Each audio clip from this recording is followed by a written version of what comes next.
आदरणीय आपल्या सर्वांचं दैवत मनोजदादा जरांगे पाटील, माननीय दीपकभाई केदार, विकास पात्रेकर, शिवराज भुमरे, सचिन घायाळ, अनिल पटेल साहेब, माजी मंत्री या ठिकाणी बसलेले, काझी कलीमुल्ला, देशमुख कुटन, श्री लक्ष्मण रावटे, तालुका अध्यक्ष सूरज डोळगे, विनोद तांबे, माझे मित्र भाऊसाहेबराव काळे आणि स्टेजवरील इतर मंडळी, तसेच संतोष देशमुख यांचे जे कुटुंबीय इथं आलेले आहेत ते सर्व कुटुंबीय. आणि आवाज हळूहळू वाढतो. मी काय दीपक केदार नाही रे बाबा, आमचं दीपक भाऊंचा डायरेक्ट टॉप गिअर पडतो, आमचा फर्स्ट सेकंड थर्ड टॉप पडतो. त्याच्यामुळं दीपक भाईंच्या बरोबर माझी बरोबर हे करू नका. ओरिजिनल पॅन्थर आहे ते त्याच्या ब्लड मध्ये, त्याच्यामुळं त्यांचं बोलणं हे खूप सुंदर त्या ठिकाणी असते. तेव्हा संतोष देशमुख आणि सोमनाथ सूर्यवंशी या दोघांच्या बाबतीमध्ये अतिशय चुकीचं घडलेलं आहे. सोमनाथच्या घरी मी जाऊन आलोय पहाटे 2:30 वाजता. त्याचं काही कुटुंब पोट भरण्यासाठी थेट चाकणला गेलेलं होतं, तिथून माघारी बोलवून त्यांना भेटलो, बघितलं ते परिस्थिती गंभीर आहे. सोमनाथला न्याय मिळालाच पाहिजे, संतोषला सुद्धा न्याय त्या ठिकाणी मिळालाच पाहिजे. आणि बीडमध्ये न्याय मिळत असताना तसं जर पाहिलं तर मनोज दादा माझ्या अगोदर तिथे गेलेले, परंतु तो दिवस पीएमच्या संदर्भातला निर्णय घ्यायचा होता, पीएम करायचं होतं. लोक रस्त्यावरती आलते आणि तिथं स्वतः मनोज दादा बसून होते. शेवटी दादांनी सांगितलं घ्या करून आपलं, फार काय लांबत बसू नका. परंतु पीएम रिपोर्ट आला तो 8 पानी पीएम रिपोर्ट. त्या 8 पानी रिपोर्ट मध्ये एवढ्या गंभीर बाबी आहेत की असं इतकं चुकीच्या पद्धतीनं कधीच कोणाला मारलेलं नाही. आणि हे कशामुळे होत आहे तर हे परळीकर जे आका आणि त्यांचे आका आहेत यांचे वेगवेगळे उद्योग आहेत. त्याच्यामध्ये बाकीच्या काही गोष्टी सांगितल्या, परंतु त्या व्यतिरिक्त गोष्टी सांगतो. परळीतील इराणी समाजाचे काही लोक आहेत, हे या दोघांच्या जीवावर गांजा, चरस, देशी विदेशी रिव्हॉल्वर विक्री करतात. आणि ह्या इराणी लोकांकडून हिस्सा घेण्यासाठी स्पेशल पोलिसांची नियुक्ती आका करीत होते. म्हणजे जे कशाचं पिस्तूल विकायचे त्याच्यातलं कमिशन सुद्धा आकाकडे पोहोचलं पाहिजे, अशा प्रकारची एक सिस्टीम होती. थर्मल मधील भंगार रोजच्या रोज चोरीला जातं, ते चोरीचे भंगार आणि त्यात पोलिसांचा वाटा आणि पोलिसांच्या वाट्याच्या नंतर आकाचा वाटा. म्हणजे गमती बघा बरं काही कशा कशामध्ये हे होत आहे. एसटी महामंडळातील अनेक लोक एसटीतलं सुद्धा काही बाई चोरतील, त्याच्यावरती लक्ष ठेवायला पोलीस आणि त्या पोलिसांनी आकाला जाऊन भेटायचं, असा एक प्रघात त्या परळीमध्ये त्या ठिकाणी. करोना मुंडे असो किंवा डॉक्टर देशमुख असो, डॉक्टर देशमुखांचा पक्ष कोणता आहे मला माहिती नाही, परंतु त्यांच्यावरती खोट्या अट्रॉसिटीज दाखल करायच्या, दुसरीच काहीतरी 354ची फिर्याद द्यायची आणि त्यांचं चारित्र्य हनन करायचं. हे सुद्धा करोना मुंडेच्या गाडीमध्ये बुरखा घालून आलेली एक महिला, ती महिला नाही पोलीस आहे, पोलीस. आणि त्या पोलिसाचं नाव आहे संजय सानप आणि त्याला आणखी 2 जोडीला त्यांच्यावरती, कारण हे लोक रिमूव्ह फ्रॉम सर्व्हिस झाले पाहिजे. करुणा मुंडे तुमच्याच सौभाग्यवती आहे, ते वेगळं काय. आणि मी तर जबाबदारीनं परत एकदा म्हणतो की त्या पहिल्या पत्नी आहे बरं का. परत एकदा म्हणतो, याचं उत्तर त्यांनी मला द्यावं, मग मी त्यांना सांगेन. त्याच्यानंतर इतर समाज बांधवातला कोणताही पदाधिकारी जर आका आणि त्यांच्या आकांनी कोणत्या पदावर नेमला तर त्यांनी फक्त सयाजीराव व्हायचं, बाकी त्यांना काढीचाही अधिकार नाही. फक्त आले का सयाजीराव. आमच्याकडे एक निकालजे आडनावाचे होते, त्यांचं नाव त्यांना काय म्हणायचे सयाजीराव निकालजे. म्हणजे मी काय कोण्या कास्ट वरती किंवा याच्यावरती घेऊन जात नाही, कृपया मला माफ करा. फुले शाहू आंबेडकरांच्या विचाराचा पक्का पाईक असणारा मी व्यक्ती आहे बरं का. त्यामुळं परळी शहरामधले पोलीस आका आणि वरिष्ठ आका यांच्या इशाऱ्यावर सगळं काही गोळा करायचं काम करतात सगळीकडेच. याच्यामध्ये जुने नवीन थर्मल पॉवर स्टेशन असो, बाहेर असलेल्या आकांनी ह्या प्रश्नांची उत्तरं द्यावेत असं माझं मत आहे. त्याच्यानंतर या ठिकाणी पोलीस दलामधले कर्मचारी जर आका आणि त्याचा आका याच ऐकून काम करत असतील तर मी राज्याच्या मुख्यमंत्र्यांना विनंती करणार आहे, मुख्यमंत्री महोदय, टीव्ही चॅनलवरील सोनी चॅनल मधले CID पोलीस, सावधान इंडियाच्या मालिकेतले कलाकार, मला वाटतं यांचीच नियुक्ती परळीला करावी. ओरिजिनल पोलिसांची नियुक्ती आई शपथ करू नये.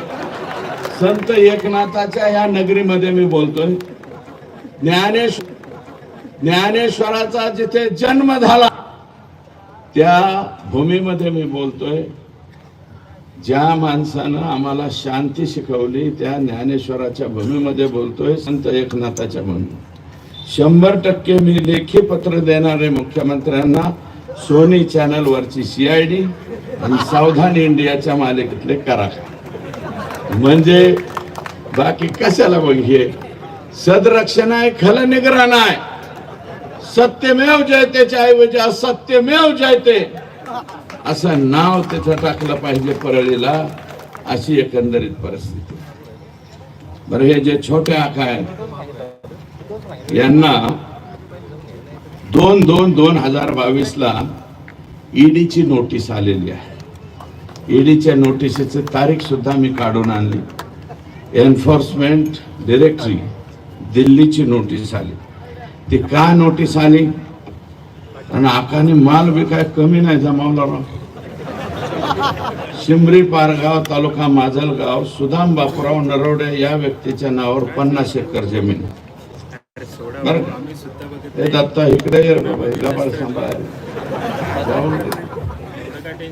मौजे सेंद्री तालुका बार्शी ज्योती मंगल जाधव यांच्या नावावर जवळपास 50 एकर जमीन आहे.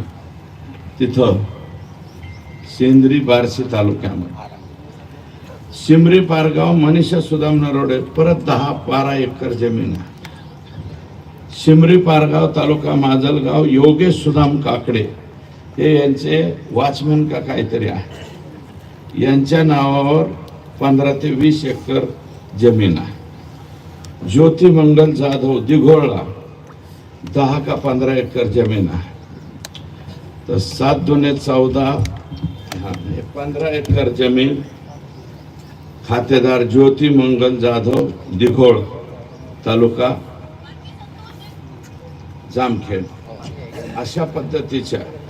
दुसरं असले सुशील पाटील बिल्डर आहे आणि वैशाली हॉटेल आहे ना पुण्याला गेल्यावर आपलं FC रोड म्हणतो ना आपण, जंगली महाराज रोडच्या नंतरचा FC रोडला वैशाली हॉटेल आहे. वैशाली हॉटेलच्या पलीकड सुशील पाटील बिल्डर आणि छाजेड त्याच्यात पार्टनरशिप आहे. तिथं एक शॉप असं काढताय, 7 शॉप आकानी बुक केलेत. 7. एका शॉपची किंमत आहे 5 कोटी रुपये. एका शॉपची किंमत आहे 5 कोटी रुपये. आणि त्या शॉपचे नंबर सुद्धा मी आणले, 601, 602, 603, 604, 605, 606, 607 आणि 608 आहे विष्णू चाटे ची बहीण सोनवणे यांच्या नावावर. विष्णू चाटे यांचे मावस भाऊ या खटल्यातले संतोष देशमुखला मारणाऱ्या मधल्या आरोपी मधला एक आरोपी कोण, विष्णू चाटे. आणि आकांचं दुसरी पत्नी ह्या ज्या जाधव आहेत ना, त्या त्यांच्या दुसऱ्या पत्नी आहेत, त्यांच्या नावावर 3 शॉप आहेत आणि वाल्मिक आका यांच्या नावावर 4. म्हणजे 5 कोटीला म्हणल्यावर एक किती झालं, 7 35 कोटी. आणि विष्णू चाट्याचा एक 40 कोटी. 40 कोटीचे त्यांचे फ्लॅट, एक शॉपची किंमत 5 कोटी रुपये. आणि याच्यानंतर आकानी त्या बिल्डरला रात्री जाऊन त्या बिल्डरची माहिती पण घेऊन आलो. म्हणलं हे बिल्डर और क्या क्या दिया है हमारे आका को, तो बोले जरा ठहरो बताते. बोले हमको चाय तो पिलाओ, तो बोले पिलाते. मतलब हम शाम को चाय पीते तो चाय पिलाओ, दुसरा काही मत पिलाओ. त्यांना विचारलं तेव्हा तो म्हणला टोटल टेरेस मागितलं होतं आकानी, वरच संध्याकाळी चालणारं हॉटेल टेरेस 35 कोटी रुपये. तरी आमचा आका म्हणला होता 35 देतो, देऊन टाक. पण तो छाजड आणि पाटील म्हणले आम्हाला नाही द्यायचं, म्हणून वाचलं, आकाच्या तावडीतून वाचलं.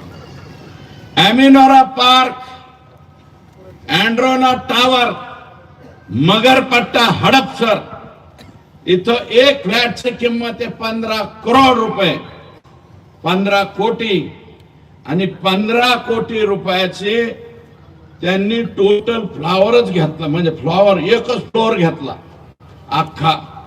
आणि तो फ्लोअर कोणाच्या नावावर आहे, वाल्मिक अण्णाच्या ड्रायव्हरच्या नावावर आहे. ड्रायव्हर आणि ड्रायव्हर कडून भाड्याने राहायचे अग्रीमेंट सुद्धा करून घेतले. आणि त्याची किंमत होती 75 कोटी रुपये. म्हणजे ह्या 2 चौकशातच वाल्मिकांना 100 कोटीच्या पुढे गेले. म्हणजे ईडीच्या दरबारात गेले. ईडीच्या दरबारात 100 कोटीच्या पुढे गेलं की लगेच माणूस जात, अशी एकंदरीत माहिती ही माझ्याकडे आलेली. सुदर्शन घुले आणि ही मंडळी नको म्हणतात. हा, हे गोरख दळवी, अनिल अप्पा दळवी मावळ प्रांतामध्ये, जसं छत्रपती शिवाजी महाराजांनी सगळ्या प्रांतामध्ये आपले माणसं ठेवले होते, मावळ प्रांतामध्ये या आकांनी गोरख दळवी आणि अनिल अप्पा दळवी हे बापलेख ठेवलेले. कुठं काही ऐकायला सापडलं की येऊन द्याच म्हणते, शिल्लक ठेवायचं नाही. म्हणजे एखाद्या वेळेस अंबानींना सुद्धा मागे टाकतात का काय, अशी कधी कधी माझ्या मनात. कृष्णा शेंडगे, हरिभाऊ इंगळे, सुदर्शन घुले, सोमा घुले, चंद्रकांत ज्ञानेश्वर घुले, ट्रॅक्टर चोरी करणारी टोळी, ट्रॅक्टर चोरी करणारी, याला संपूर्ण साथ. ट्रैक्टर चोरी करो, चंदन चोरी करो, किसको भी बदड़ो, किसको भी मारो, आका तुम्हारे साथ.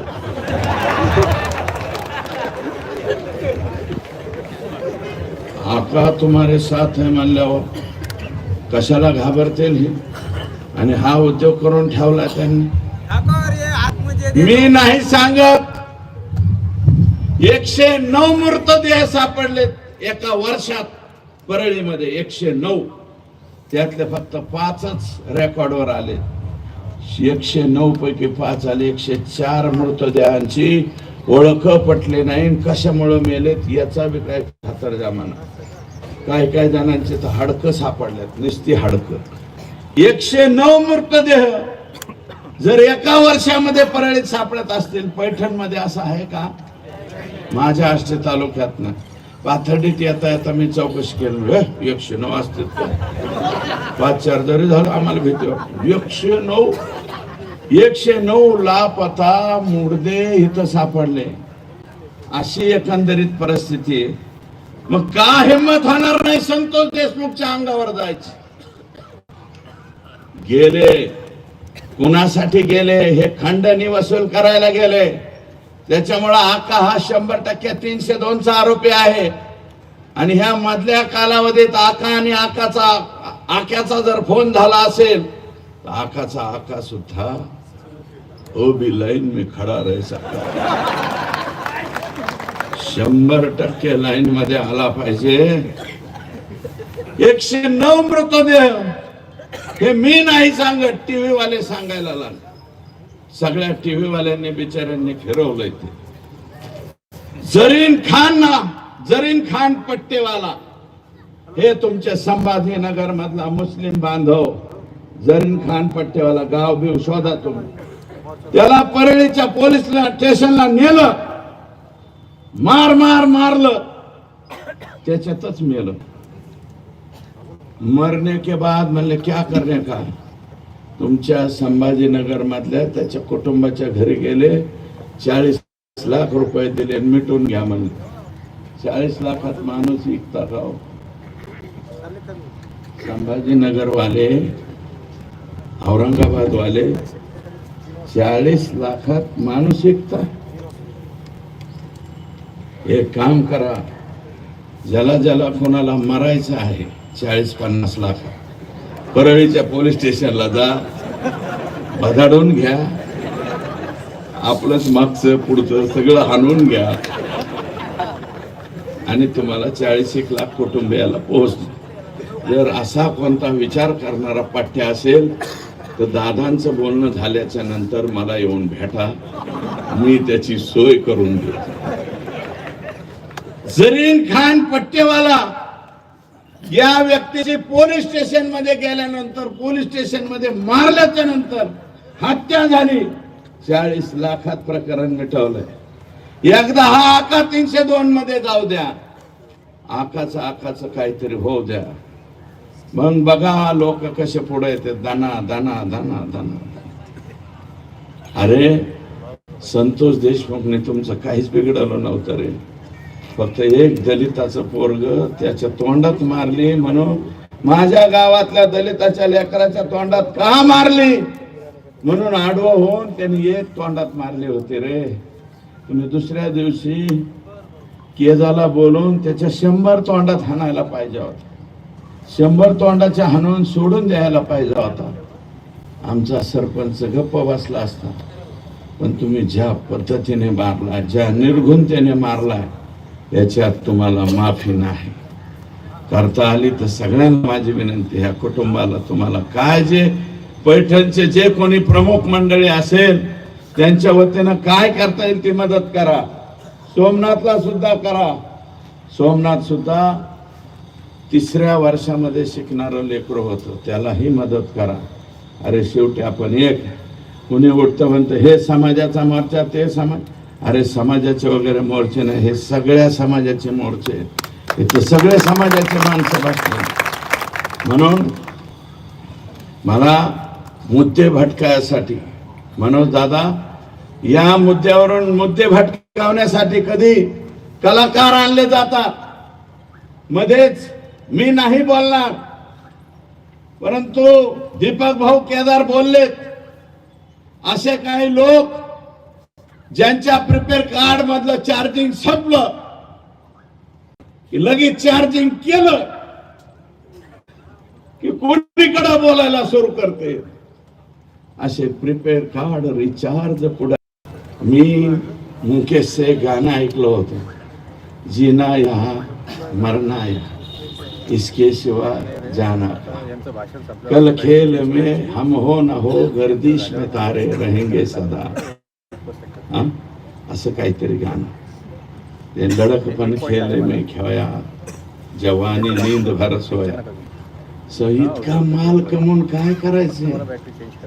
खुदा के पास तो ऐसा जाने का है 3.5 फुट में 3.5 फुटाचा पेक्षा लय पैशावाला आहे म्हणून 50 फुटाचा मड रचलेलं बघितलंय का कोणी? नाही ना. अरे 5,000 कोटीची प्रॉपर्टी असणाऱ्याला सुद्धा 3.5 फुटातच जावं लागतंय. आणि आमचं गरीब रोज हातावर पोट आहे त्याला सुद्धा 3.5 फुटातच घाल. आका तुला एवढं कमवायची गरज काय होती रे? आणि एवढं करून आमचं लेकरू मारलं का तू? कशासाठी मारलं? ज्या पद्धतीने मारलंय, व्हिडिओ शूटिंग काढली, पाणी मागितलं तर दुसरंच काहीतरी तोंडात टाकले. हे इतकं बेकार पद्धतीने तुम्ही मारलंय. तितक्याच बेकार पद्धतीने जल्लाद ज्यावेळेस तुम्हाला फाशी देईल त्यावेळेसचा तुमचा चेहरा आम्हाला बघायचा. हे नम्रपणे या ठिकाणी सांगतो. आम्हाला चेहरा बघायचा आहे तुमचा फाशी गेलेल्याचा. आणि प्रति मोर्चा काढणाऱ्यांनो, कशाचा मोर्चा काढताय याचा तरी भान ठेवा रे. कशासाठी मोर्चा काढताय? कोणासाठी मोर्चा काढताय? कोणासाठी निवेदन देताय? याचं भान ठेवा. कदाचित उद्या तुमच्यावर ही पाळी आल्यावर दुसरं काय म्हणन त्याचं काय? आणि अरे बाजू घ्यायची, मोर्चा काढा, तुमच्या नेत्याबद्दल बोला. पण संतोष देशमुखच्या पत्नीच्या डोळ्यातले अश्रू तुम्हाला का दिसत नाही? संतोषच्या मुलीच्या डोळ्यातले अश्रू तुम्हाला का दिसत नाहीत? त्याच्या भावाच्या डोळ्यातले अश्रू तुम्हाला का दिसत नाहीत? त्याच्या मुलाच्या डोळ्यातले पाणी का दिसत नाही? त्याच्या भाऊजीच्या डोळ्यातलं पाणी का दिसत नाही? म्हणून माझी विनंती की जनतेमध्ये आज जो हा राग आहे, रोष आहे, हा राग आणि रोष जोपर्यंत द्रौपदी मुर्मू मॅडम यांची दयेची याचिका फेटाळून लावत नाहीत तोपर्यंत हा जोश आणि जोर तुमच्या माझ्या सर्वात राहावा, टिकावा, अशा प्रकारची विनम्र विनंती या ठिकाणी करतो आणि आपली सर्वांची रजा घेतो. जय हिंद, जय महाराष्ट्र. एबीपी माझा, उघडा डोळे बघा नीट.